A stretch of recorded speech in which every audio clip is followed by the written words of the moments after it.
Kaabaa kibbaa silaalee, baadiyyaa silaalee, Oromoon fiiran qabuumi yoo walii isaati malee.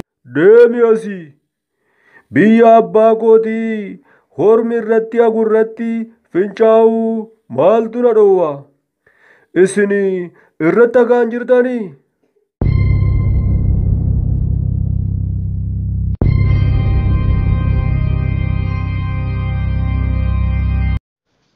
Obomboleettii 22 Asoosama dheeraa barreessaan Natnaaboon Nagaasaa Waaqjiraa Abukaatoo fi Gorsaa Seeraa Seenessaan Abbaa Seenaa Arsadee Obomboleettii 22 Kutaa 35ffaa Kutaa 34ffaa keessatti badhaasaa barraaqaa fidanuun waan gochaa turanii dhageessaniittu. Kana malee bijigaan bakka qotamaa jiru sana akka ga'een waan arge hundumtuu dalgasatti galeera. Utuu yaadaan qabamee jiru xalayaa 2 fiddee mucaan tokko itti laatte. Xalayaan tokko barraaqaa boruurraa kan barreeffamedha. Gabaabaadhumatti alagaan sitti hin fayyadamin ati hayyuu Oromooti kan jedhudha. Inni lammaffaan garuu jiituuf barreessee fi ergaa dheeraa of keessaa qaba. Gaa'ela wajjin dhaabbachuufis gaafachaa turte. Xalayaa kana dubbisee eenyu akka fidetu inni gaafachuuf jedhu mucaan sun achiin sokkite. Poolisoonni 2 garuu wayyaa siviilii uffatanii makiinaa lakkoofsa gabatee siviilii qabduun dhufanii isa butanii sokkuu isaanii otoo dhagaa jirruu addaan cite. Kutaan itti aanu maal ta'e na laata? Bijigaa kan qabe eenyuudha? Jiituun gaa'elaaf isa gaafachaa jirti. Ni milkaa'aa fi laata? Gochaan obbolamuu barraaqaa fi badhaasaa Huseenfaa'oo maal ta'e na laata? Waan fedheefiyyuu kutaa 35ffaa waliin haa hordofnu.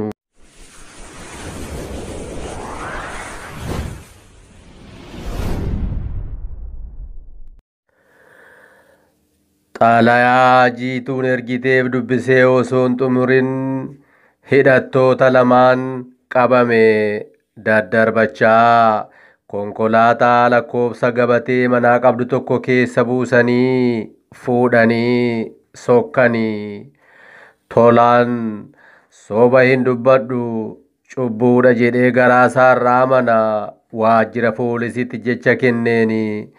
Bakka qotan sanarra kan mallattoo keessise bijigaa ta'uu koodii argames dubbisee kan hiike bijigaa ta'uu poolisootaaf ibseera. Kanumarraa ka'uun bijigaan waan dabalataa beeka jedhanii akka isaanii himuuf reebaniiru, gidirsaniiru. Waan dabalataa garuu hin arganne. Warqee maraa irraa koodiin ba'e hin argamne. Godaannisa warqee jedhame irraa 350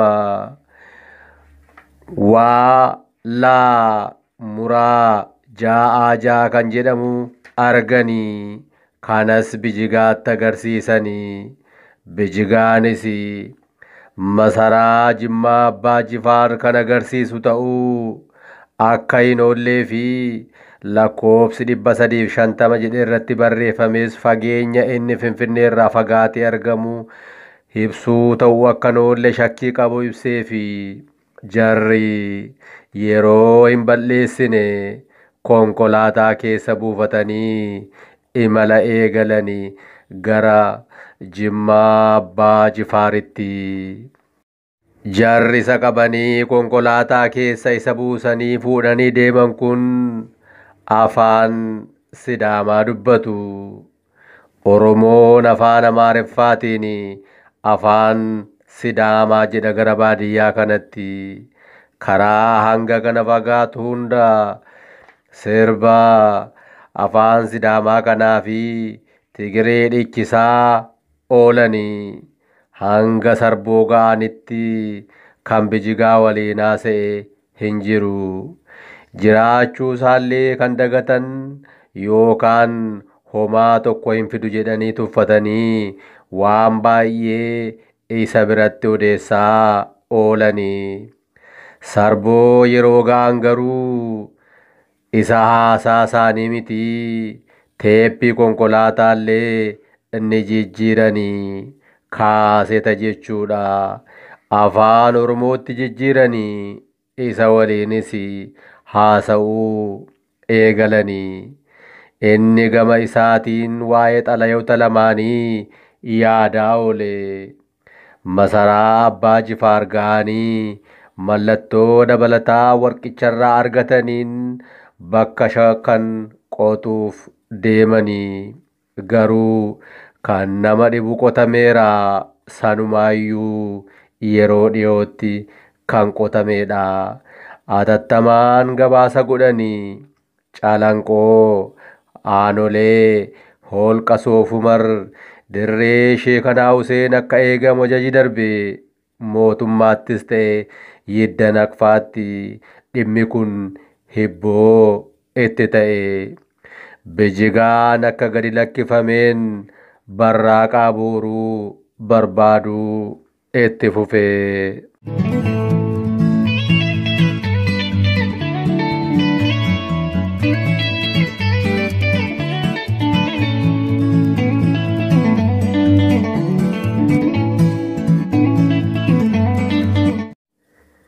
Hedda malee xannachin dhiigu, hedda malee xannachin dhiigu. Gidaamiitti summiin dhuman firri keenya, Anooleetti citee harmaadhotii keenya, harka abbootii keenya. Calanqootti dhangala'ee dhiiga abbootii keenya. Kan dirmate hin jiru, kan dubbate hin jiru, warri ollaa keenyaa eeyyee. Kan dirmate hin jiru, kan dubbate hin jiru, warri ollaa keenyaa. Kan dirmate hin jiru, kan dubbate hin jiru, warri ollaa keenyaa. Kaabaa kibbaas ilaalee, bahaadhiyaas ilaalee, Oromoon fiiran qabuumi yoo walii isaatii malee. Sirbi jedhu sammuu obbo Lamuu keessa oliif gad deddeebi'aa jira. Obbo Lamuuni magaalaa Calanqoo hoteela Arfanqalloo fuula duraa barandaa gubbaa ta'anii jiru.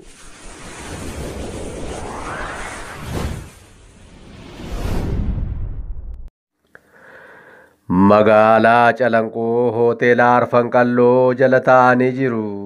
Yaadaanii Wallagga magaalaa Gimbii jiru.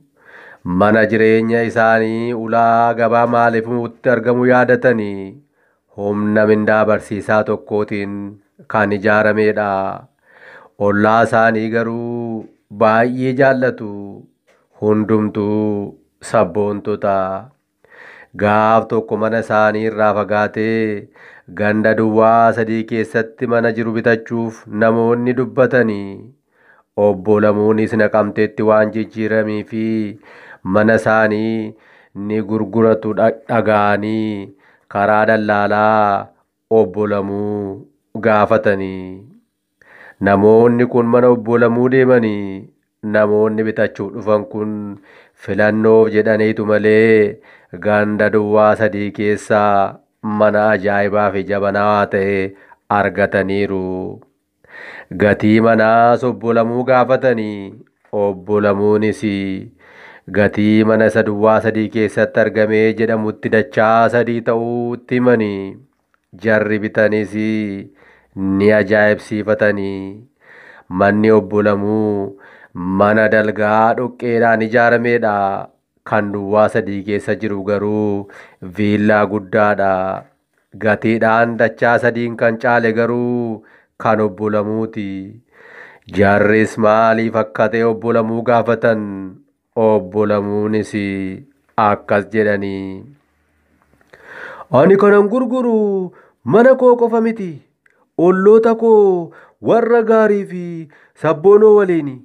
Kanaafuu gatiin isaa yoo xiqqaate malee hin baay'anne jedhanii. Kunis jiraattota magaalaa Gimbii wal ga'ee akka fakkeenyaattis odeeffama. Raajiin obbo Lamuu kana qofa miti. Naqamteen yeroo jiraachaa turanitti gaaf tokko ta'ee jedhanii haa ta'uu yookaan osoo hin beekin booka dhugaa oolanii osoo galaa jiranii qajeelcha poolisii godinachaatti galagalanii fincaa'anii. Poolisiin waardiyyaa dhaabbachaa tures eenyu ati asitti fincaa'uun dhorkaadha jedhe.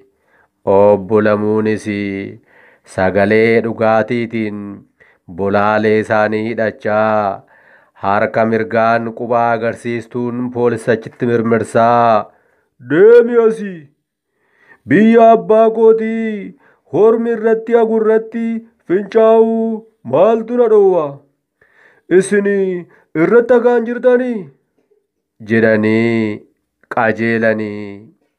Kunis ergaa isaa waliin gurra uummataa ga'e booda Oromiyaa mara kan wal ga'ee fakkaata.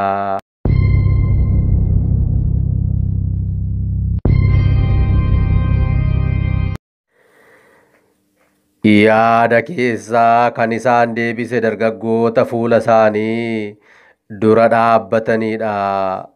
Badhaasaa Barraaqaa fi Danuudha.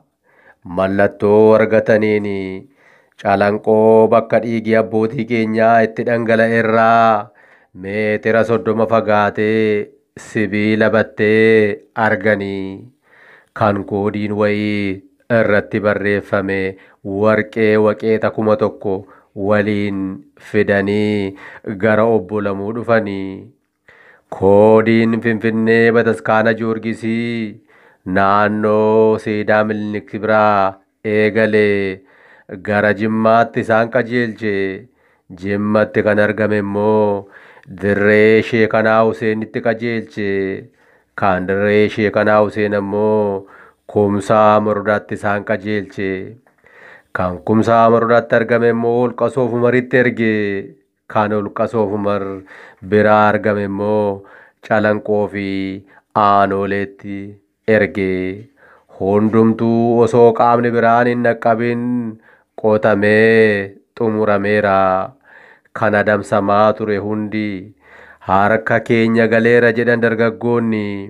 Finfinneen alaa kan argame hundi warqee waqeeta 1,000 waliin wal qabateetu yaa fageessanii yaadu abbootii keenyaa. Kan hafe jiraachuu mallattoon agarsiisu jira. Innis icciitiin qabameera. Amma kan argame ifa ta'uu qaba jedhanii dargaggoonni kun obbo Lamuu gaafatanii. Obbo Lamuunis haasa'uu eegalanii.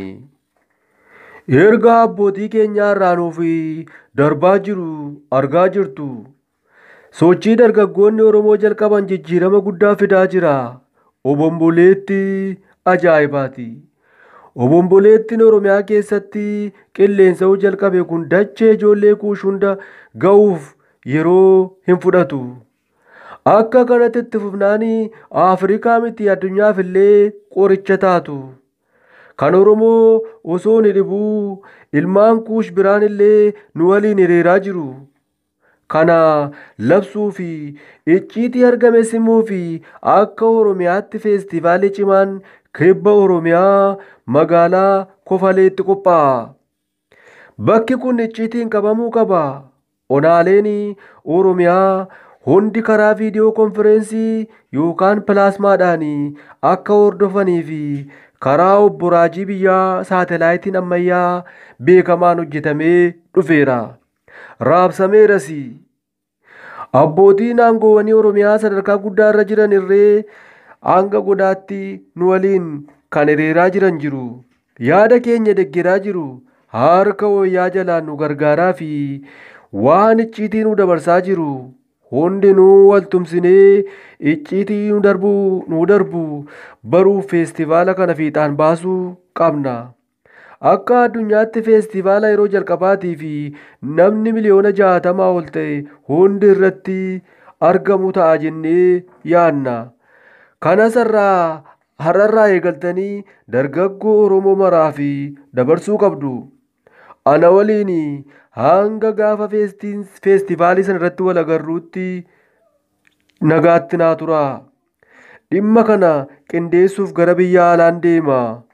Nagaatti jedhanii arfanuu harka wal qabanii injifannoon uummata Oromoof jedhanii ka'anii.